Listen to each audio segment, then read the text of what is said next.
फिरोज़ के वालिद ने बीवी से कहा, अब तुम इस मामले से अलग हो जाओ, मैं खुद मामलात संभाल लूँगा। फिरोज़ इस दौरान में अपने कमरे में पड़ा रहा। फिरोज़ के वालिद ने एक काम ये भी कर दिया कि फ़िरोज़ के कमरे के बाहर ताला लगाकर चाबी उधर रख ली। इस रोज़ फिरोज़ स्कूल ना जा सका और ना ही इसके वालिद दफ्तर गए। फिरोज़ के वालिद का सख्ती से हुक्म था कि फ़िरोज़ को किसी तरह की कोई ग़िज़ा फराहम न की जाए। 2 बजे तक वो खुद फ़िरोज़ के कमरे के दरवाजे पर कुर्सी डालकर बैठे रहे। दोपहर में फ़िरोज़ के वालिद दफ्तर के लिए रवाना हुए तो फ़िरोज़ की वालिदा ने खिड़की के रास्ते कुछ खाने की चीज़ें फ़िरोज़ तक पहुँचाई। लेकिन फ़िरोज़ ने कहा, मम्मी मेरे जिस्म में वही कल वाली ईंठन शुरू हो गई है। तो वालिदा ने कहा, बेटा थोड़े बर्दाश्त से काम लो। फ़िरोज़ ने कहा, मम्मी मैं कुछ नहीं जानता, अगर मुझे कल वाली चीज़ नहीं मिली तो मैं तड़प तड़प कर जान दे दूँगा। वालिदा ने कहा, बेटा अल्लाह ना करे ऐसी बात मुझसे नहीं निकालते, मेरा दिल कांप जाता है। फ़िरोज़ ने कहा, मम्मी नहीं कहूँगा, लेकिन अल्लाह के वास्ते मेरी दुआ का इंतज़ाम करो। फ़िरोज़ की वालिदा ये सुनकर खामोश होगी। मैं चाहूँ तब भी नहीं कर सकती। इस वक्त जब माँ बेटे खिड़की पर गुफ्तगू कर रहे थे तो मुलाजमा ने आकर बताया कोई लड़का आया है और अपना नाम इसहाक बता रहा है। फ़िरोज़ की वालिदा फौरी तौर पर खाना पकड़ाकर वहाँ से हट गई। उन्होंने देखा कि फ़िरोज़ के चेहरे पर खुशी के रंग आ गए।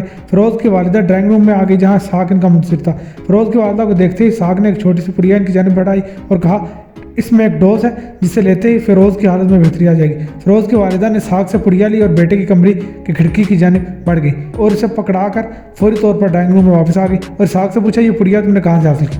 इसहाक ने कहा, मेरे वालिद एक्साइज में इंस्पेक्टर हैं, परसों उन्होंने एक बड़े मनशियात फरोश से यहाँ छापा मारा था, वहाँ से ये नशावर चीज़ें बरामद की। मैं कल इनके साथ दफ्तर गया था, बरामदशुदा माल में से एक पुड़िया लेकर आ गया हूँ। इसहाक ने कहा, आंटी आपने गलत किया कि डॉक्टर की बात नहीं मानी कि फ़िरोज़ को हफ्ते के लिए अस्पताल में एडमिट नहीं करा। फिर अपनी बात आगे बढ़ाते हुए बोला, मैं भी नशे का आदी था, लेकिन 10-15 रोज़ अस्पताल में गुजारकर इस मौजी मर्ज से निजात हासिल कर ली। फ़िरोज़ की वालिदा ने कहा, फ़िरोज़ के वालिद भी यही कहते हैं, लेकिन मेरा दिल नहीं मानता कि मैं अपने बेटे को अस्पताल में दाखिल करा दूँ। इसहाक ने कहा, आंटी आपके जज्बात में समझता हूँ, लेकिन फ़िरोज़ का यही एक इलाज है कि इसे नशे की आदत से छुटकारा मिल जाए। फ़िरोज़ की वालिदा खामोशी से सुनती रही। इसहाक ये कहते हुए अपनी जगह से उठा, मैं शाम में आऊँगा और आपके शोर से बात करूँगा और इन्हें इस पर तैयार करने की कोशिश करूँगा कि वो फ़िरोज़ को इलाज के लिए अस्पताल में दाखिल करा दें। फ़िरोज़ की वालिदा इसके जवाब में कुछ कहना चाह रही थी, लेकिन इसहाक कहे सुने बगैर वहाँ से रवाना हो गया। इसहाक रुखसत हुआ तो फ़िरोज़ की वालिदा फ़िरोज़ के कमरे की जानिब बढ़ गई और खिड़की से झांक कर देखा तो फ़िरोज़ अपने बिस्तर पर रहा था। इसकी वही हालत थी जो डॉक्टर की दी हुई नशा की पुड़िया से इसकी हुई थी। तो फ़िरोज़ की वालिदा ने सोचा, इसका मतलब ये हुआ कि फ़िरोज़ ने इसहाक की लाई हुई पुड़िया ले ली है। फिर वो खिड़की से हट गई और अपने कमरे में चली गई। अभी वो आराम की से लेटने का इरादा ही कर रही थी कि इनका मोबाइल बोल पड़ा। उन्होंने स्क्रीन पर देखा तो इनकी करीबी सहेली यास्मीन का फ़ोन था। फ़िरोज़ की वालिदा ख्यालों कहती, यास्मीन ने सवाल किया, तुम आज की पार्टी में आ रही हो ना? फ़िरोज़ की वालिदा ने इनकार कर दिया और कहा, यास्मीन मैं बहुत परेशान हूँ, शायद नाज को तुम नहीं आ रही तो हम तुम्हारी तरफ आ जाते हैं। साथ ही कहा, मेरे साथ फरीदा, फहमीदा और परवीन भी होंगे। इससे पहले कि कुछ कहती यास्मीन ने लाइन काट दी और फिरोज़ा की वालिदा बड़बड़ा कर रह गई, ये नई मुसीबत आ रही है, इसे भी अब संभालना पड़ेगा। और इसी तरह बड़बड़ाते हुए वो किचन में आ गई और मुलाजमीन को बड़बड़ाते हुए हदायत जारी करने लगी। अभी वो किचन में ही थी कि इनके शोहर की कार आ गई। कार पार्क करके वो सीधा इन्हें आवाज़ें देते हुए किचन में आ गई और सवाल किया, कैसे हैं आपके साहबजादे? अपने कमरे में है और शायद सो रहा है। शोहर ने इन्हें घूर कर देखकर सवाल किया, तुमने इसे खाने के लिए क्या दिया? फ़िरोज़ की वालिदा ने कहा, चलें ड्राइंग रूम में चलकर बात करते हैं। शोहर ने कहा, मैंने मना किया था कि इसे खाने के लिए कुछ न दिया जाए। फ़िरोज़ के वालिद का फिक्रा भी मुकम्मल नहीं हुआ था कि वो किचन से निकलकर ड्राइंग रूम की जानिब बढ़ गई। शोहर इनके पीछे ड्राइंग रूम में आ गए। उन्होंने कहा, किचन में मुलाजमा के सामने गुस्सा दिखाने का क्या जवाब था? फ़िरोज़ के वालिद ने कहा, जवाब ये है कि मेरा इकलौता बेटा है, तुम्हारी बेपरवाही से नशे का आदी हो गया है, अब आगे न जाने क्या होगा। जो कुछ हो रहा है इससे भी पूरी तरह आगाह नहीं है। ये कहते हुए वो कुछ देर रुके, फिर कहना शुरू किया, मैं अभी फ़िरोज़ के प्रिंसिपल से मिलकर आ रहा हूँ। उन्होंने मुझे इस घड़ी के बारे में बताया है, लेकिन साथ ये भी बताया कि कुछ दिन पहले पुलिस इनके स्कूल आई थी। इन्हें 4 ऐसे लड़कों की तलाश थी जिन्होंने जेल के गेट पर फायरिंग करके खतरनाक मुजरिम को आज़ाद करवाया।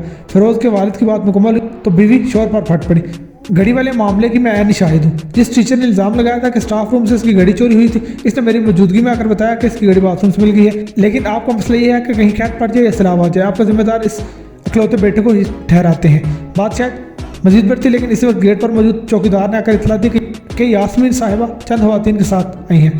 शोहर ने घूर कर बीवी को देखा, ये यास्मीन वही है जिसके शोहर पुलिस इंस्पेक्टर हैं। फ़िरोज़ की वालिदा ने कहा, आज रेस्टोरेंट में पार्टी थी, यास्मीन ने मुझे रिंग किया और मेरे इनकार पर इसने कहा, तुम नहीं आ रही तो हम आ जाते हैं। तो क्या मैं इन्हें आने से रोक देती है? कहकर वो खामोश होगी कि यास्मीन और इसके साथ कई खवातीन ड्राइंग रूम में आ गई और अपनी अपनी नशिस्तें संभालने के बाद यास्मीन ने गुफ्तगू का आगाज़ किया। अब बारात में आपके बेटे के स्कूल के बारे में बहुत कुछ आ रहा है। स्कूल के कुछ तालिब इल्म मनशियात के आदी हैं और इस सिलसिले में वो शख्स गिरफ्तार भी हो चुका है जो इन्हें मनशियात फराहम करता था और अदालत ने इसे मजीद तफ्तीश के लिए 14 रोज़ा रिमांड पर पुलिस कस्टडी में दे दिया है। अब देखना यह है कि पुलिस इससे क्या खुलवाती है कि वो मनशियात कहाँ से लाता है और स्कूल के किन बच्चों को सप्लाई करता था। वैसे मुझे यकीन है कि आपके बेटे का नाम मनशियात इस्तेमाल करने वाले में नहीं होगा।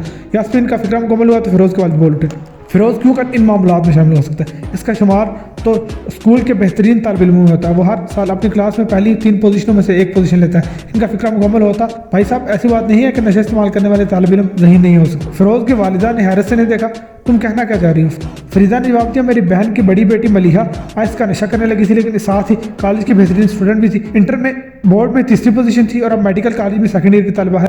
लेकिन इसके वालिदैन ने इसका इलाज करवा लिया है और हफ्तावार अस्पताल में रहकर वापस आई है, तो इस इल्लत से छुटकारा हासिल हो गया है। इसके बाद मुकम्मल हुई तो फहमीदा ने कहना शुरू किया, वो वालिदैन तो अक्लमंद है, लेकिन हमारे पड़ोस में एक फैमिली रहती है, इनकी बेटी भी आइस का नशा करने लगी है। फिर एक रात ये हुआ कि इसकी सहेली आई और दोनों कॉमन स्टडी के नाम पर लड़की के कमरे में बंद हो गए। सुबह वो नाश्ते पर ना आई तो माँ ने दरवाज़ा खटखटाया। सहेली ने दरवाज़ा खोला मगर बेटी उल्टी बेड पर पड़ी थी।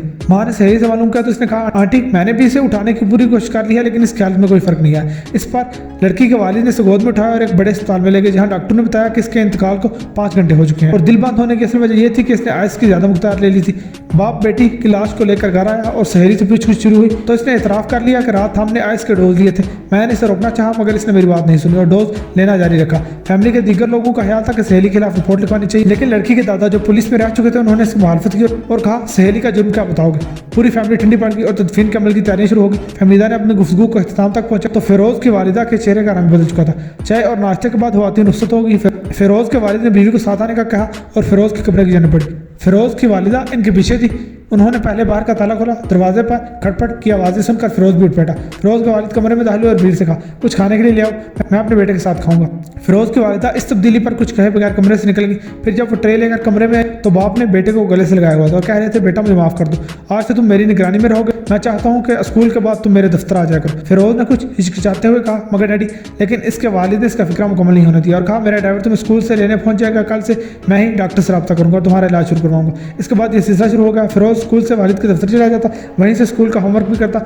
इस सिलसिले में दफ्तर की एक मुलाजमा कनीज़ फातिमा इसकी मदद करती। और एक बात नई ये हुई कि वालिद साहब ने फिरोज़ को टच सिस्टम वाला नया मोबाइल खरीद दिया, जिस पर फिरोज़ स्कूल के बाद अपने दोस्तों से राब्ते में भी रहने लगा। 3 माह इसी तरह गुजर गए। फिर वो दिन आया, इसने दोस्तों को इतला दी कि मंजूर ड्राइवर का पुलिस मुकाबले के नाम पर कत्ल कर दिया गया है। पुलिस का कहना है कि वो मंजूर ड्राइवर को जेल से कोर्ट लेकर जा रहे थे कि मंजूर ड्राइवर के कुछ साथियों ने पुलिस मोबाइल पर हमला करके इसे छुड़ाने की कोशिश की। इसके जवाब में पुलिस ने भी फायरिंग की और आने वालों की एक गोली मंजूर ड्राइवर के सर में लगी और वो मौका पर हलाक हो गया। फिरोज़ ने इस खबर पर यकीन नहीं किया क्योंकि वो अच्छी तरह से वाकिफ था कि मंजूर का कोई ऐसा साथी या दोस्त नहीं था जो पुलिस वैन पर हमले की जरूरत कर सकता। इसने तमाम इल्ज़ाम प्रिंसिपल साहब पर आयद कर दिया कि वो ना मंजूर को पुलिस के हवाले करते और ना ही वो मारा जाता। अगले रोज इसने स्कूल में अपने दोस्तों को जमा किया। उन्होंने मंजूर का बदला लेने के बारे में सोचना शुरू कर दिया। एक दोस्त ने इसकी मुखालफत में आवाज़ उठाने की कोशिश की तो फिरोज़ ने इसे झिड़क दिया और कहा, मंजूर हमारी वजह से जेल में गया और वहीं मारा गया, तो हम इस कत्ल पर बुज़दिलों की तरह मुँह छुपाकर बैठते हैं। सब ने अपने मनसूबे को आखिरी शक्ल दी।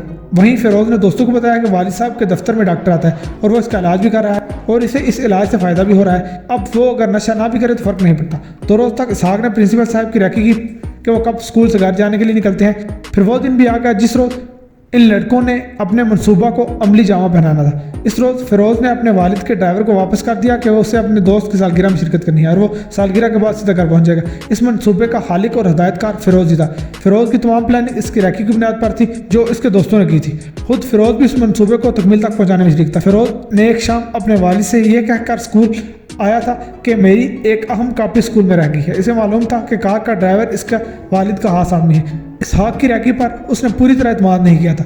उसने खुद उन साहब का पीछा किया और खुद चेक किया कि प्रिंसिपल साहब किस रास्ते से होकर जाते हैं, मगर इसने भी वो नज़रअंदाज किया जो इसहाक ने कर दिया था। रास्ते में एक बैंक भी है जिस पर 2 कांस्टेबल सिक्योरिटी पर तैनात होते हैं। मनसूबे वाले दिन फिरोज़ ने ड्राइवर को इनकार कर दिया कि कल जिस दोस्त की सालगिरह थी आज इसके घर पर दावत है। ड्राइवर वापस हो गया। इसने दफ्तर जाकर फिरोज़ के डैडी को बता दिया कि छोटे साहब ने यह कह दिया है कि वो आज दफ्तर नहीं आएंगे। वालिद ने सवाल किया, जब तुम स्कूल से निकले इस वक्त फिरोज़ कहाँ था? इसने बता दिया कि इस वक्त तो वो स्कूल में ही थे।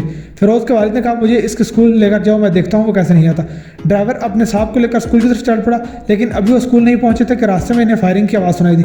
ये वो वक्त था जब फिरोज़ की क़यादत पर वो लड़के प्रिंसिपल की कार पर फायरिंग कर रहे थे। लेकिन हुआ ये कि जब चारों लड़के प्रिंसिपल को हलाक करके वहाँ से निकल रहे थे तो बैंक पर तैनात कांस्टेबलों ने इन पर फायर खोल दिया। 4 में से दो लड़के मौका पर हलाक हो गए और 2 मौका से फरार होने में कामयाब हो गए।